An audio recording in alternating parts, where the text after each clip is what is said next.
गई कंपनी को अपने 2 कृतघ्न बच्चों द्वारा बर्बाद होने से बचाने के लिए पुनर्जन्म लेने वाला 80 वर्षीय समूह अध्यक्ष अपनी ही कंपनी में एक नए कर्मचारी के रूप में शामिल हो जाता है और यहाँ तक कि उन बच्चों को भी सम्मान पूर्वक झुककर प्रणाम करता है जिन्होंने उसे फंसाया था। मैं इस एहसान को कभी नहीं भूलूंगा, भविष्य में इसका बदला 2 गुना चुकाऊंगा। कुछ समय पहले अध्यक्ष जैक के साथ आत्माओं की अदला बदली वापस करने के लिए अस्पताल के कमरे में घुस गया था, लेकिन जैसे ही वह उसके करीब पहुंचा उसके सिर में भयानक दर्द शुरू हो गया और वह लगभग बेहोश हो गया। फिर बॉडीगार्ड्स उसे घसीट कर बाहर ले गए। जैसे ही वह कमरे से बाहर निकला उसकी ताकत चमत्कारिक रूप से वापस आ गई। दोनों बॉडीगार्ड्स की नजर हटते ही वह उनके चंगुल से छूट गया और भागने की कोशिश करने लगा, लेकिन जैसे ही वह मोड़ पर पहुंचा किसी ने उसका हाथ पकड़कर उसे एक तरफ खींच लिया। जब उसने देखा कि वह कौन है तो अध्यक्ष हैरान रह गया। वह उसकी सबसे छोटी बेटी एना थी जो विदेश में थी। जैसे ही बेटी अपने पिता के बारे में पूछने वाली थी दोनों नालायक बच्चे अपने लोगों के साथ वहां आ पहुंचे। फिर दोनों ने अध्यक्ष को अपने घर चलने का निमंत्रण दिया। वे उसके साथ मिलकर उस हिट एंड रन मामले को पक्का करना चाहते थे जिसमें उन्होंने अपने ही पिता को फंसाया था। ये बात अध्यक्ष को बेहद क्रोधित कर गई। असल में कार से किसी को टक्कर मारने वाले वही दोनों बच्चे थे। वे न सिर्फ घटनास्थल से भाग गए थे बल्कि अपने संबंधों का इस्तेमाल करके सारे सबूत भी मिटा चुके थे। अब जबकि उनके पिता बेहोश थे वे बेरहमी से उन्हीं पर अपराध मढ़ रहे थे। जब अध्यक्ष ने सहयोग करने से इनकार कर दिया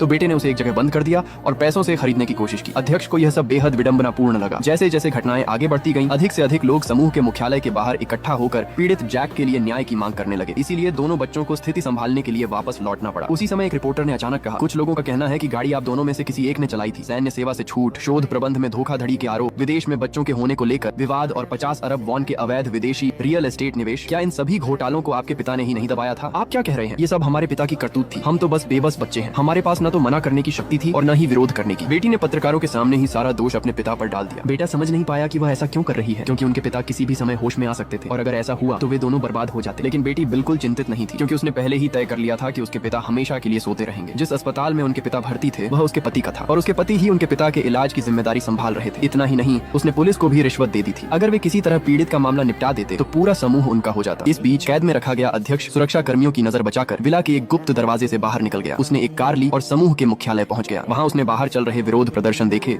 और लोगों की बातें सुनी। उसे एहसास हुआ कि अगर हालात ऐसे ही चलते रहे तो पूरा समूह तबाह हो सकता है। इसलिए उसने एक साहसिक फैसला लिया। समूह के प्रवक्ता का इंतजार कर रहे पत्रकारों के सामने वह खुद मंच पर जा खड़ा हुआ। ये सुनकर दोनों नालायक बच्चे भी दौड़ते हुए वहां पहुंच गए, लेकिन मीडिया की मौजूदगी में बेटा बल प्रयोग करने की हिम्मत नहीं कर सका। फिर अध्यक्ष ने सार्वजनिक रूप से घोषणा की कि असली अपराधी कौन है। वास्तव में मुझे कार से टक्कर मारने वाला व्यक्ति है। रुकिए मिस्टर जैक, मैंने अपनी आंखों से देखा था। जिसुंग ग्रुप के अध्यक्ष ऑस्टिन, मैंने उन्हें साफ साफ देखा था। मैंने सब कुछ स्पष्ट रूप से देखा। अध्यक्ष ऑस्टिन ही अपराधी है। सारा दोष अकेले उन्हीं को उठाना चाहिए। इसलिए न तो वे दोनों लोग और न ही जिसुंग ग्रुप किसी भी तरह से दोषी हैं। बेटे ने कभी नहीं सोचा था कि पीड़ित ऐसा कहेगा। वह आदमी जो भी खेल खेल रहा था, लेकिन चूंकि उसने उन्हें वही जवाब दिया जिसकी उन्हें जरूरत थी, वे खुशी खुशी उसे स्वीकार करने को तैयार थे। फिर उन्होंने मीडिया के सामने एक दिखावटी